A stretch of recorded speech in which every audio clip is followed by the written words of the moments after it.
Abramos nossas Bíblias em Provérbios, primeiro capítulo, versos de 8 a 19.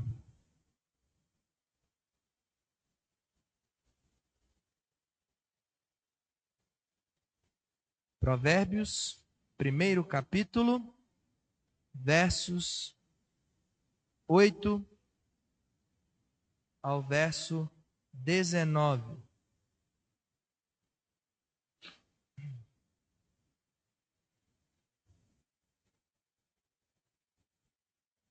A palavra de Deus assim nos diz: Filho meu, ouve o ensino de teu pai, e não deixes a instrução de tua mãe, porque serão diadema de graça para a tua cabeça e colares para o teu pescoço. Filho meu, se os pecadores querem seduzir-te, não consintas. Se disserem, vem conosco, embosquemo-nos para derramar sangue, espreitemos, ainda que sem motivos inocentes, traguemo-los vivos como o abismo, e inteiros como os que descem a cova. Acharemos toda sorte de bens preciosos, encheremos de despojos a nossa casa. Lança a tua sorte entre nós, teremos todos uma só bolsa. Filho meu, não te ponhas a caminho com eles, guarda das suas veredas os pés, porque os seus pés correm para o mal, e se apressam a derramar sangue, pois debalde se estende a rede, à vista de qualquer ave. Estes se emboscam contra o seu próprio sangue, e sua própria vida espreitam. Tal é a sorte de todo ganancioso, e este espírito de ganância tira a vida de quem o possui. Amém. Estamos trabalhando o tema da nova sabedoria este ano e demos início à nossa série de sermões em Provérbios, o livro do Antigo Testamento que mais enfatiza, mais destaca essa sabedoria, no qual domingo passado nós aprendemos que o maior, não único autor é Salomão, tido como o homem mais sábio que já pisou na face da terra. Vimos também o propósito do porquê ter um livro específico sobre ensino e instrução da sabedoria. E nós encerramos entendendo qual é a base, qual é o alicerce, qual é o princípio dessa sabedoria. E como o próprio texto nos ensinou, é o temor do Senhor. E temer o Senhor nada mais é do que uma expressão de adoração em obediência à sua lei, e que só conseguimos cumprir esse temor em Cristo Jesus. Agora, nós vamos caminhar para a primeira grande sessão do livro de Provérbios, onde dos versos 8, que nós acabamos de ler, e até o final do capítulo 9, nós vamos ter aqui uma estrutura literária onde aqueles que são tidos como pais estarão ensinando, instruindo, passando admoestações para os seus filhos, onde nessas admoestações eles vão mostrar como viver no dia a dia, como viver de forma prática essa nova sabedoria, sempre contrastando, sempre em oposição àquilo que nós vimos no domingo passado, que é o princípio dos tolos, dos loucos, dos insensatos. E hoje nós vamos ver a primeira dessas orientações, onde aqui há uma instrução para os filhos da sabedoria, fazendo uma oposição dessa nova sabedoria a um velho engano. Pois a nova sabedoria é revelada na orientação dos pais para com seus filhos. Então essa noite nós vamos ver um contraste entre a nova sabedoria e um velho engano. E nessa porção que nós lemos, nós vamos ver de que maneira essa nova sabedoria ela é revelada por meio daqueles que estão se considerando como figuras paternas. Por 3 vezes aqui no texto é dito filho meu. E nós vamos ver em cada uma dessas 3 como que nós identificamos essa nova sabedoria em contraste com esse velho engano. Primeiro, nos versos 8 e 9, nós vamos ver que essa sabedoria ela é preciosa. Em segundo lugar, nós vamos ver dos versos 10 e 14 uma sabedoria pretensiosa, que é este engano que se pretende ser uma sabedoria, mas não é. E em terceiro e último lugar, nós vamos ver que a nova sabedoria ela é punitiva. Um dos seus caráteres, um dos seus aspectos é a capacidade de discernir e de julgar e punir aquilo que não convém. Então, vamos trabalhar esses pontos: sabedoria preciosa, sabedoria pretensiosa e sabedoria punitiva. Nos versos 8 e 9, nós começamos a primeira das admoestações de Provérbios dizendo: filho meu, ouve o ensino de teu pai e não deixes a instrução de tua mãe, porque serão diadema de graça para a tua cabeça e colares para o teu pescoço. Aqui nós precisamos destacar duas coisas. A primeira delas é que este ensino do pai, essa instrução da mãe, esse paralelismo aqui que querem dizer a mesma coisa, nada mais é do que, como já vimos na introdução de Provérbios, a lei do Senhor. É somente por meio da lei do Senhor que nós temos o conhecimento revelado dessa sabedoria. E com isso nós aprendemos uma lição preciosa, que se os nossos filhos, que em Salmos é chamado de herança do Senhor, e de fato o são, mas há uma herança muito maior e melhor que Deus nos concede, e essa herança nós temos que partilhar com os nossos filhos, que também são herança, que é a própria lei de Deus. Nós vemos isso desde o início da formação da nação de Israel, como nós podemos ver em Deuteronômio capítulo 6, nos versos 4 a 7, onde ali Moisés, ele está preparando o seu povo antes de entrar na terra prometida, e ali nós temos uma das mais fortes declarações na Bíblia, Deuteronômio 6, de 4 a 7, principalmente no verso de número 5, onde ali é dito: ouve, ó Israel, o Senhor teu Deus, amarás o Senhor teu Deus de todo o coração, de toda a tua alma e com todas as tuas forças. E o texto continua dizendo: olha, esta palavra, este ensino, esta lei, você não vai reter apenas para você, mas você vai levar para os da sua casa, você vai passar para os filhos e os filhos de seus filhos. Então, aquilo que é herança do Senhor para nós que são os filhos, também nós temos o desafio de compartilhar com essa herança uma herança maior e melhor, que é a própria lei do Senhor, a própria revelação. E nós vemos o impacto disso na vida de um dos grandes pastores da história da igreja neotestamentária, discípulo de Paulo, Timóteo, onde na sua segunda carta, ele no primeiro capítulo, verso de número 5, Paulo ele traz à memória que Timóteo, antes de conhecer Paulo, já tinha de forma embrionária essa lei, já tinha conhecimento dessa sabedoria, porque ele aprendeu com a sua mãe e a sua avó. Muito possivelmente porque ele tinha como pai um gentio e a sua mãe era judia. E tanto a sua mãe como a sua vó, Lloyd e Eunice, instruíram seu filho, seu neto, nos caminhos do Senhor. Não queremos com isso dizer, irmãos, que filho de crente, crentinho é. Infelizmente, nós sabemos que há muitos casos em que pais, entendendo que o Deus da aliança é um Deus que firma um pacto não só com indivíduos, mas um povo, uma família, e há bênçãos pactuais não só para nós, mas para os filhos e os filhos dos nossos filhos, mas nós sabemos que a salvação ela tem esse aspecto também particular, individual.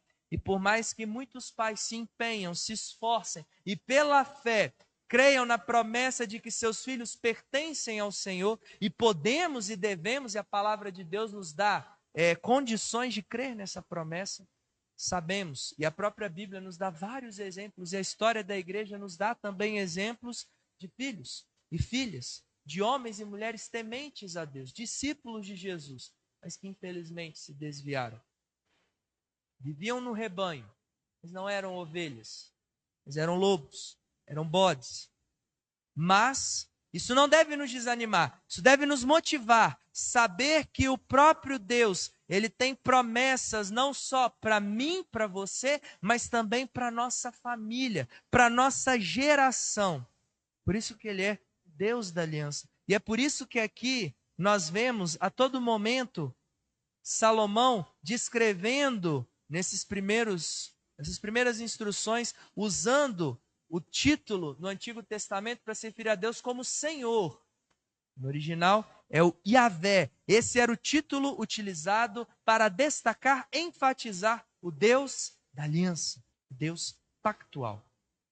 E, como nós vemos aqui no verso de número 9, a descrição do que é esse ensino, do que é essa instrução, é algo precioso. É como diadema de graça para a cabeça do seu filho e colares para o pescoço da sua filha.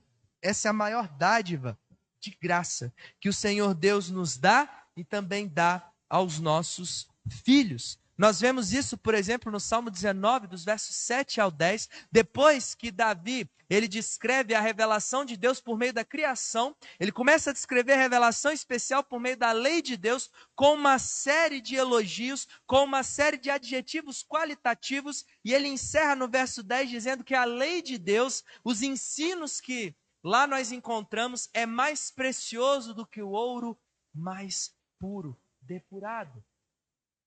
Talvez você nunca viu uma pepita de ouro. Talvez você nunca teve posse disso. Mas se você é um discípulo de Jesus, se você é um adorador, alguém que teme ao Senhor Deus e que o ama, como nós cantamos agora há pouco, mesmo sem vê-lo, mas sabendo que sua presença é a coisa mais real que se tem aqui, então você tem nas mãos o que é de mais precioso do que ouro, mais precioso do que diamante, mais precioso do que títulos, mais precioso do que o celular do último tipo, mais precioso do que o carro mais caro, mais precioso do que uma portentosa mansão. Porque todas essas coisas, elas têm o seu tempo útil. Todas essas coisas podem nos ser roubadas. Mas esse tesouro, que é o tesouro do céu, como o próprio Senhor Jesus nos ensina, no Sermão do Monte, nem ladrão rouba, nem a traça corrói. Isso é a maior de todas as preciosidades. Então, nessa noite, nós somos levados a olhar, principalmente você e eu, pais, já temos os nossos filhos, principalmente aqueles que já têm os filhos dos filhos, avós, e aqueles também que Deus deu a satisfação triplicada de ter os filhos dos filhos dos filhos, de observar aquilo que você tem ensinado, instruído a ele, mais do que fazer com que ele torça para o mesmo time de futebol que você, mais do que fazer com que ele tenha os mesmos gostos que você, mais do que fazer com que com que ela se vista parecido com você, é nós repassarmos essa que é a maior de todas as heranças, a própria lei de Deus, a revelação especial àqueles que são herança também, que são os nossos filhos, porque essa sabedoria, ela é preciosa. Mas em segundo lugar, nós vemos daqui agora, em oposição a essa sabedoria que é preciosa, nós temos dos versos 10 ao verso 19, a descrição de uma falsa sabedoria, uma sabedoria pretensiosa, e depois ela será desmascarada e punida. Nos versos 10 aos versos 14, novamente nós começamos com filho meu. E agora nós temos aqui a descrição de uma outra instrução, de um outro ensino. Se os pecadores querem seduzir-te, não consintas. Se disserem, vem conosco, embosquemo-nos para derramar sangue. Espreitemos, ainda que sem motivos inocentes. Traguemo-los vivos como o abismo, e inteiros como os que descem à cova. Acharemos toda sorte de bens preciosos. Encheremos de despojos a nossa casa. Lança a tua sorte entre nós. Teremos todos uma só bolsa. E por que nós chamamos isso de uma sabedoria pretensiosa? Porque percebe, a todo momento é vendido, é passado como se fosse algo bom, como se fosse algo prazeroso, como se fosse algo deleitoso, como se fosse algo precioso. Mas é uma pretensão achar que tudo isso que é descrito aqui por Salomão, representando na figura aqui do eu lírico esses pais ensinando os seus filhos no caminho do Senhor, achar que isso é sabedoria. Afinal, nós sabemos que isso não passa de um engano. E não é um engano qualquer. Não é um engano de hoje. Mas é o velho engano. Presente desde a gênese da criação. Onde o maior de todos os arquitetos desse velho engano, a antiga serpente, Satanás, utilizando essa metodologia que ainda hoje é eficaz. onde nós vemos no Gênesis 3, os versos 4 a 7, aquele diálogo sedutor da serpente com Eva, e depois que Satanás profere mentiras, pois ele é mentiroso desde da sua origem, ali o texto diz que Eva então olha para a árvore do conhecimento do bem e do mal, que nós sabemos muito bem, porque no capítulo anterior Deus expressamente havia proibido que o homem e a mulher comessem dela, e passa a olhar e ver que ela parece ser gostosa, sem ter provado. E os seus olhos a cobiçam, e ela começa a desejar, afinal, ouvindo as mentiras da serpente, se eu comer desse fruto, eu serei como Deus. E é isso que João, na sua carta, no segundo capítulo, versos 15 a 17, vai recuperar, ensinando a igreja, daquela forma carinhosa como ele gosta de chamar, filhinhos, cuidado, não ameis o mundo, nem as coisas do mundo. E ele descreve o que era amar o mundo. Ele descreve amar o mundo como a concupiscência da carne, a concupiscência dos olhos e a soberba da vida. E por que ele fala da concupiscência da carne, da concupiscência dos olhos e da soberba da vida? Porque essa sempre foi a metodologia de Satanás e dos seus seguidores, os falsos profetas, para ludibriar o povo de Deus. Pois quando Eva viu que a árvore era boa, concupiscência da carne, agradável aos olhos, concupiscência dos olhos, e boa para dar entendimento para ser parecido com Deus, soberba da vida. E não foi essa metodologia que Satanás tentou inutilmente, mas tentou Jesus, concupiscência da carne, 40 dias jejuando, sem comer e sem beber. Como ele tenta Jesus, se és filho de Deus, transforma essas pedras em pão. Ele estava com fome, concupiscência da carne. E a resposta de Jesus está escrito: palavra, aquilo que é precioso, a sabedoria preciosa, não essa sabedoria pretensiosa, que Tiago vai chamar de mundana, animalesca, demoníaca. E então ele mais uma vez ele tenta, leva ele até o mais alto do templo e fala, cai.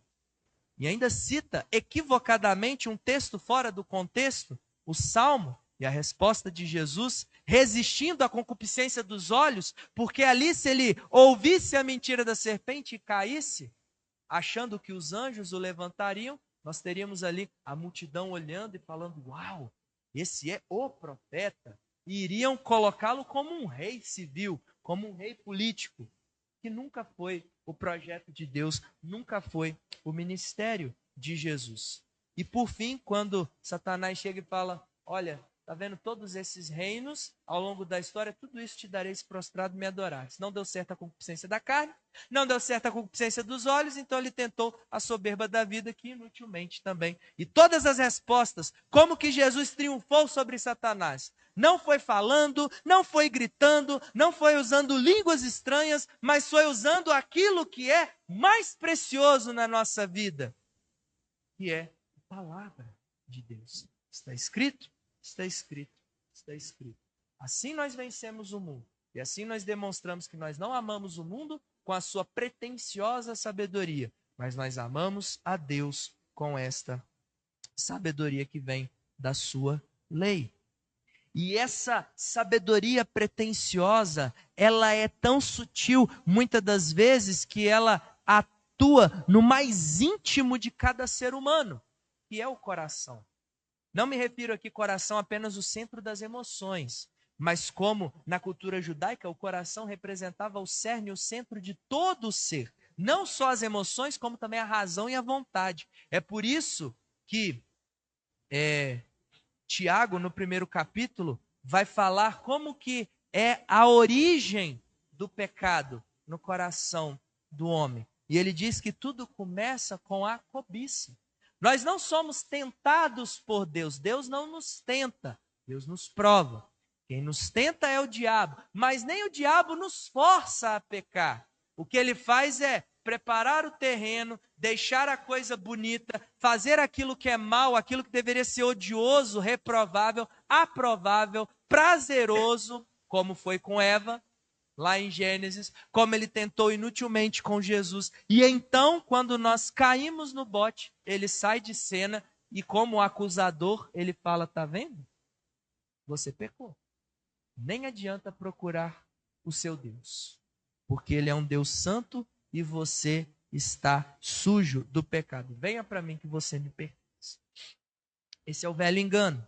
Ele é sutil, ele é ardiloso. E não se engane, nos nossos dias e cada vez mais a tendência é esse velho engano, apesar de ser velho, ter roupagens novas, uma diversidade, uma variedade mercadológica dessa pretensiosa sabedoria, em que você nem precisa sair de casa, em que os seus filhos nem precisam sair de casa, porque está a um toque do celular, muitas das vezes. Eu não estou dizendo que o celular, o computador, ele é algo mau em si, porque se assim fosse, seria uma contradição. Nós temos os nossos canais midiáticos que têm alcançado e abençoado vidas. O que eu estou dizendo é essa ferramenta, quando ela não tem o discernimento, quando ela não é utilizada segundo o instrumento da sabedoria que vem do alto, mas essa pretensiosa sabedoria é uma ferramenta de destruição.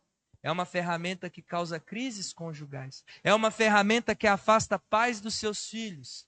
E o mais grave, e tem acontecido, são ferramentas que afastam a ovelha do pastor, a criatura do Criador, o Filho de Deus do seu Pai celestial. E como então triunfar sobre isso? Quebrando celulares, quebrando notebook, castigando o seu filho para que ele viva numa bolha e não tenha acesso a nada? Não. Ensinar, instruir essa nova sabedoria, para que então ele tenha o discernimento e identifique aquilo que vem de Deus e que é sábio, e aquilo que não vem de Deus, ainda que se venda, ainda que se pretenda sábio, mas não é. É isso o que esses pais estão ensinando a este filho, nos versos 10 aos versos de número 14. Que essa, na verdade, não é uma sabedoria, é um engano, é uma pretensa sabedoria.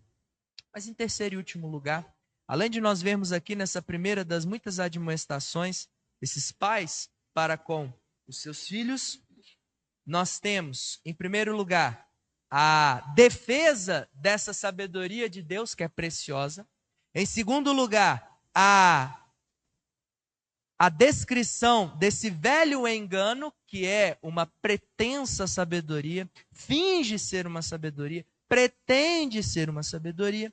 E agora, em terceiro e último lugar, nós vemos então o que a sabedoria de Deus é capaz de fazer com este velho engano, desmascarando, revelando o que é de fato um engano, e não só revela, como também pune. Filho meu, não te ponhas a caminho com eles, guarda das suas veredas os pés. E por quê que não devemos seguir a sabedoria pretensiosa ao velho engano? Porque os seus pés correm para o mal e se apressam a derramar sangue, pois debalde se estende a rede à vista de qualquer ave. Estes se emboscam com o seu próprio sangue e a sua própria vida espreita. Tal é a sorte de todo ganancioso, e este espírito de ganância tira a vida de quem o possui. Olha aqui um dos muitos casos que certa vez eu ouvi essa expressão, eu acho muito interessante e curiosa até, de dizer que Deus ele tem senso de humor. E o senso de humor de Deus muitas das vezes se manifesta no seu caráter punitivo. Porque aqui, como que é punido aqueles que defendem esse velho engano, que são amantes dessa sabedoria pretensiosa e que amam derramar sangue inocente? E aqui nós vemos o senso de humor de Deus na sua punição, porque aqueles que se apressam em derramar sangue, contra o seu próprio sangue, a sua própria vida espreita. Aqueles que buscam a violência, aqueles que buscam viver segundo os intentos do seu próprio coração, descontrolado, achando que assim serão livres, na verdade estão caindo na pior de todas as prisões, a prisão do nosso eu. E só Cristo Jesus é capaz de nos dar a verdadeira liberdade. Liberdade não para você fazer o que você quer, porque isso é uma prisão, mas a liberdade que nos tira dessa prisão e nós somos capazes de dizer para o nosso coração enganoso: não, não irei, não farei, não falarei, não pensarei, não pecarei, não desobedecerei. Liberdade revelada na sabedoria que vem do alto, não na sabedoria pretensiosa. E não só aqui em Provérbios, mas nós temos aqui também outras passagens na Bíblia que mostra a punição, o juízo para com aqueles que são amantes, seguidores desta pretensiosa sabedoria. Porque aqui nós vemos dizendo: filho meu, não te ponhas a caminho com eles. E certamente não, mas possivelmente, Salomão aqui, ele remeteu ao primeiro salmo, que começa como? Bem-aventurado, definindo não aquilo que o bem-aventurado faz, mas definindo aquilo que ele não faz.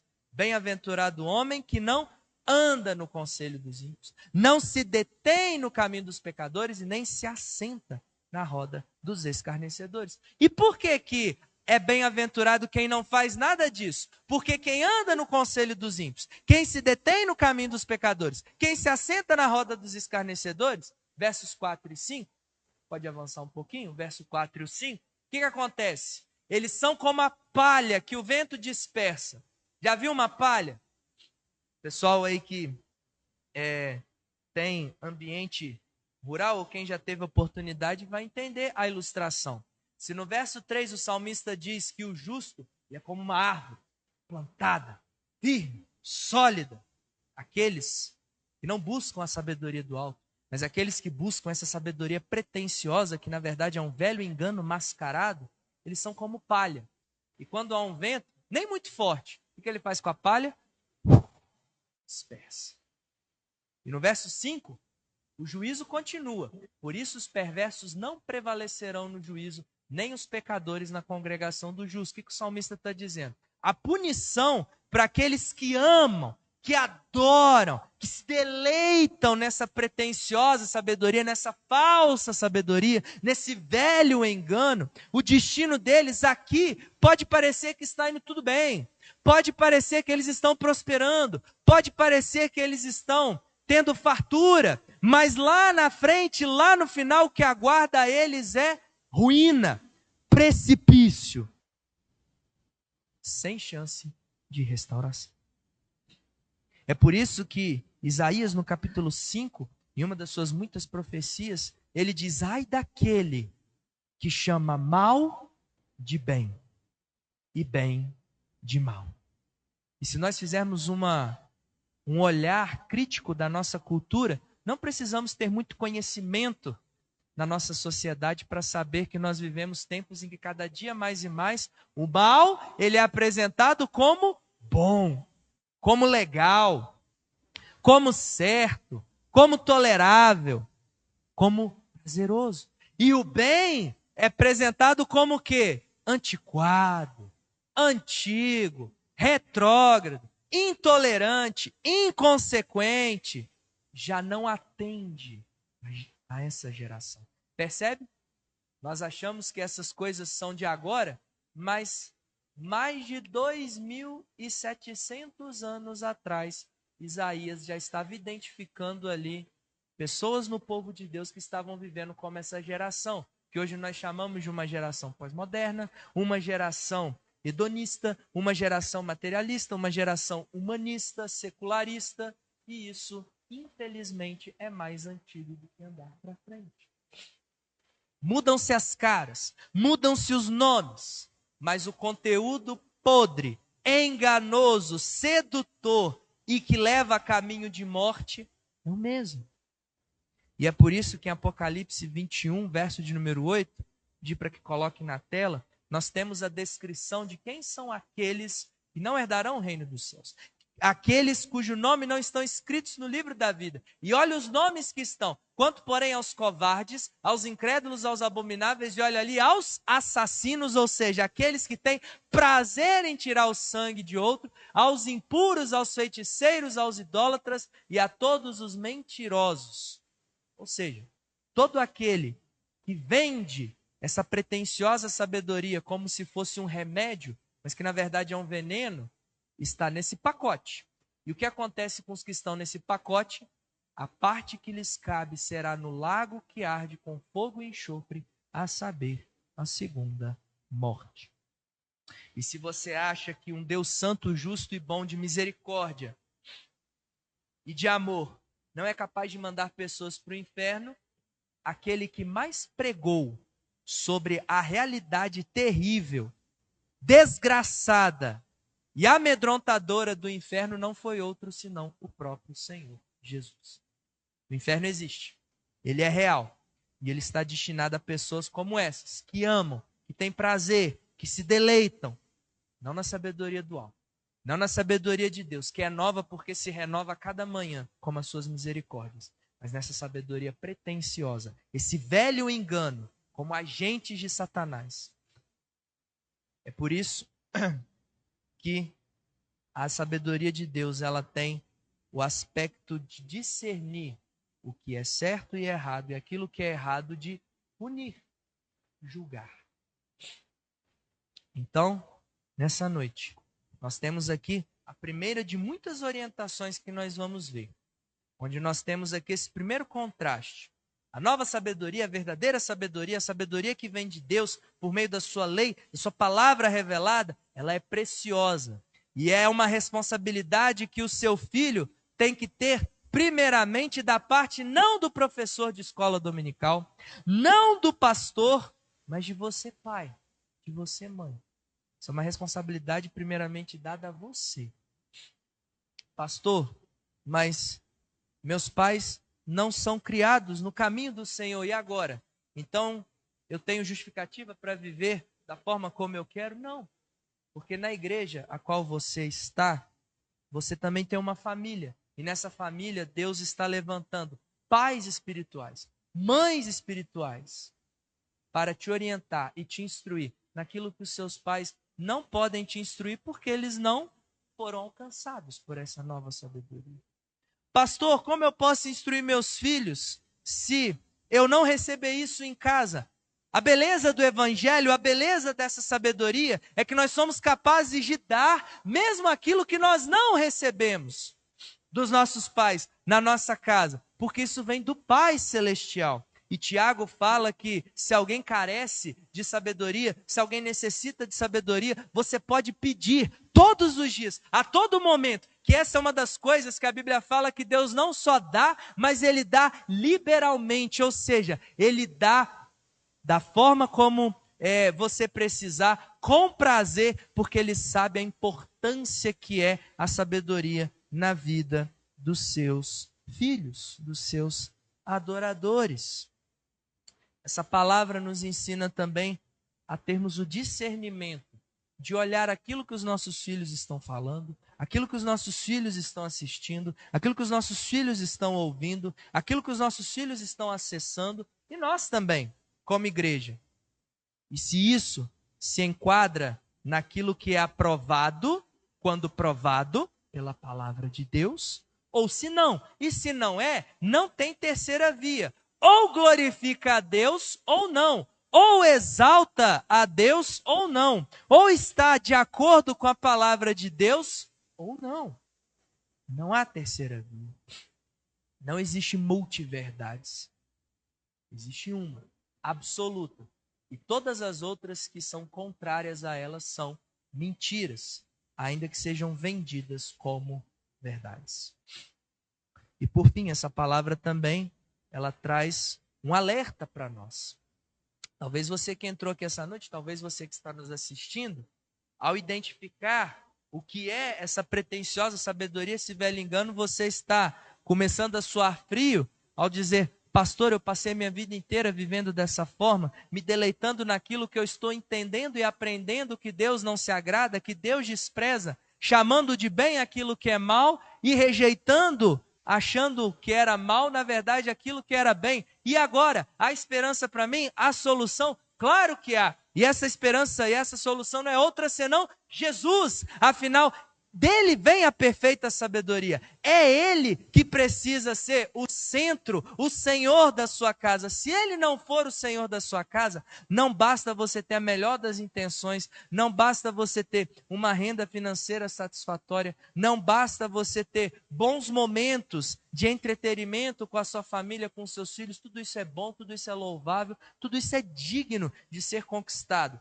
Mas se Cristo não for o centro, não for a base, não for o alicerce, você corre um sério risco de estar caindo nesse velho engano, nessa pretensiosa sabedoria. A solução está em Jesus, porque afinal, ele é o único capaz de identificar o que glorifica e exalta ao Pai e o que não. Afinal, ele é o eterno Filho, ele é o Filho de Deus, ele é aquele que tudo o que ele fez, faz e fará é para agradar ao Pai. Por isso só ele sabe identificar o que convém ou não.